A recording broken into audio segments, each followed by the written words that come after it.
Like its story, BioShock draws almost all of its gameplay elements from System Shock 2, but where there are problems with BioShock not changing System Shock 2's story, it's exactly because changes were made to BioShock's gameplay that it's so flawed. As I said at the start of this review, all of System Shock 2's complexity was removed, and the result is a game lacking in intricacy and intelligence. Plasmids are the major element of gameplay. Plasmids are essentially magical powers, from shooting fireballs to hurling bolts of lightning, to freezing enemies and creating illusions to distract them. Some can only be bought at vending machines, but many are handed to you.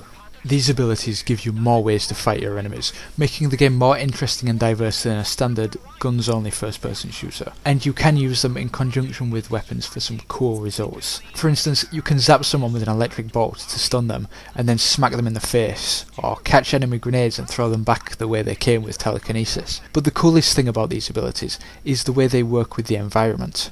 Specifically fire and electricity. Set an enemy on fire and he'll run for the nearest water source to douse his flames. Fire an electric bolt into water and it'll instantly kill any splicers standing in it. Similarly, grease can be set on fire and ice can be melted. As cool as these things are, they are often very contrived. Electrobolting the water or setting grease on fire is staged for you in so obvious and contrived a way that it lacks all credulity. It's BioShock's equivalent of the bright red exploding barrels. Some may want to call it emergent gameplay, but it's rarely worthy of the term.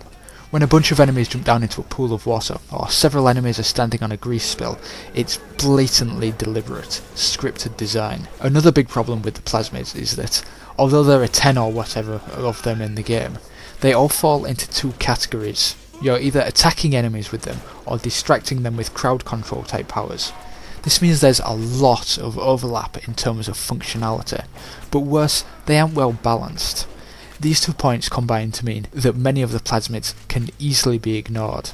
Ice, for example, freezes an enemy solid, but killing it while it's frozen causes it to shatter, meaning there's no corpse to loot. And loot is important if you want to survive. At least it would be, but the game is so ridiculously easy. In fact, God mode is enabled by default, but I'll get to that later. The game is so ridiculously easy that at no point will you ever need to consider the trade-off of easier kills versus no loot, mooting the entire concept of the ice power. You can spam ice as much as you like. Ice is a great idea in principle, and being given abilities that force you to make difficult choices is fantastic. Indeed, that is at the very heart of the style of gameplay that inspired BioShock in the first place. But as with so many other elements of the game, many of these plasmids undermine their own point because of how dumbed down and easy the game is. The distraction plasmids are also all functionally similar. You have an enraged plasmid that causes enemies to go into a murderous rage, attacking anyone nearby, a hypnotized Big Daddy plasmid that does virtually the same thing to Big Daddies, a decoy plasmid that causes enemies to attack an illusion rather than you, and insects, which cause the enemy to run around wildly waving their arms, distracted by the insects. All of these plasmids functionally do exactly the same thing: crowd control. They do them in slightly different ways, but they all do exactly the same thing. And just like with the offensive plasmids, there's a hierarchy of effectiveness which completely moots several of them. The only plasmid in the game that truly has no competition is telekinesis, and as cool as that is, we've seen it before executed in exactly the same way in numerous other games. Now, compare this to the psionic abilities in System Shock 2. There are passive psionic abilities that buff your statistics, that eliminate kickback on weapons, that turn you invisible, that make you more resistant to radiation and toxins, which of course aren't in BioShock, and area effect attacks. Then there are triggered abilities, like energy projectiles, duplicating items, telekinesis, creating psionic barriers to protect you, and even teleportation. System Shock 2 has 35 psionic abilities, and while some of them are direct upgrades to others, most are utterly unique and facilitate a wide variety of playstyles. BioShock has about 10 plasmids, and they almost all do one of two different things. And almost all of BioShock's criticisms could be ignored to varying degrees if the actual gunplay was solid, but it really isn't. Now, System Shock 2 had similarly bad gunplay, but in Shock 2 it played strongly off of the horror, off of the fact that you were extremely vulnerable and often low on resources. BioShock plays like a balls to the wall action game, but without any of the visceral sense that good gunplay needs. There are ace weapons in the game, the usual pistol, machine gun and shotgun, and then more interesting weapons like a chemical thrower and crossbow, which is effectively a sniper rifle. None of them are satisfying to use, with none of them giving the impression that you're actually injuring enemies, which is only accentuated by the Oblivion-style semicircle health bar that appears on screen for each enemy. Often you'll find that you're focusing on this health bar more than on the enemies themselves. Most of these enemies, the splicers, are humans with the same kinds of powers as you, though most of them don't actually use plasmids. The entry-level enemy, the thuggish slicer, a melee fighter, has boring, predictable, rote AI. You can easily take them down simply by sidestepping their attacks and then smacking them in the head, or just shooting them. The fact that there's an entire class of enemy that requires no tact whatsoever is indicative of the game's combat design, and indeed of the entire game's design philosophy. There are a few other types of splicer, most presenting neither challenge nor pleasure in the fight, but there are some interesting enemies, the spider splicers probably being the coolest. These guys are similar to the thuggish splicers in that they attack with metal hooks, though they can also throw them. But what makes these guys special is they crawl around on the walls. This leads to a style of combat that you don't really see outside of Aliens games, where you're having to aim at unusual angles. But again, you can easily just electro-bolt or ice them to incapacitate them. For the most part, I find the combat to be a chore that I want to get out of the way as quickly as possible, as it serves only to keep me from experiencing the better aspects of the game, the story, and the exploration of the city. Sadly, the game plays very much like a run and gunner, with frequent enemy encounters. BioShock's combat has no weight to it, and because it isn't playing off of another aspect of the game, like the horror, which is of course absent, it falls completely flat, serving only as a showcase for the game's numerous broken elements.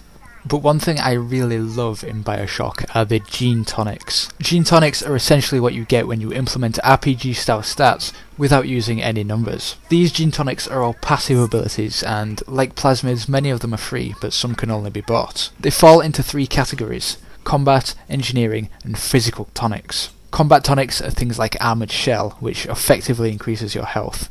Engineering tonics are things like Speedy Hacker, which makes hacking easier, and physical tonics are things like Wrench Jockey, which makes your melee attack more effective. In effect, by using the three tonics I just mentioned, you're increasing your endurance, your hacking skill, and your strength, all without seeing any numbers. I think numbers in immersive computer games are an archaic concept, a remnant of the migration of the RPG from paper to computer. Number crunching is fun, and I do love that, and it does have its place, but it doesn't make for an immersive experience. Killing an enemy and earning 200 experience points and leveling up to level 7 and increasing strength by 3 so that you can use a 12 damage sword. I mean, I'd love that stuff, but it also has no place at all in an immersive experience. It's both unrealistic and an abstract barrier between you and the gameplay. And the way BioShock has gotten rid of the numbers without getting rid of the gameplay concept of statistics, and also of explaining their existence in a way that makes sense within the context of the world, is pure genius. Of course, there is the downside that, because you don't know by how much these tonics are actually improving you, because there are no numbers, you have no way to gauge their efficacy. You don't know if a tonic that gives you more health from health hypos is actually more useful than a tonic that makes health hypos also restore a little mana, which in the game is called Eve. This problem can mostly be ignored, and you can just look at what the ability actually does and decide which reflects your style more. But some people will never get over the lack of numbers, and it is a legitimate issue. Another good thing about gene tonics is that they do to an extent facilitate different styles of play. For instance, there's a gene tonic that makes you turn invisible when standing still, and there's also a gene tonic that lets you take down splicers with one swing of your melee weapon if they haven't spotted you. By using these two tonics in conjunction, you just turned your character into a stealth assassin. It's cool that the game facilitates this, and I'd much rather see things like gene tonics than stats used in future role-playing games that seek to create immersive experiences. But, as with so much else in BioShock, the concept is undermined because of, amongst other reasons, how imbalanced the game is.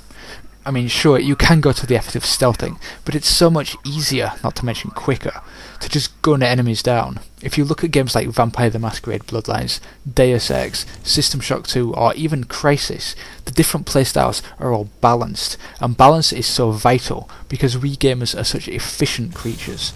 We always look for the best ways to do things, and the developer must strike a balance if they're going to give us a choice of playstyle. A choice of playstyle without balance is no choice at all.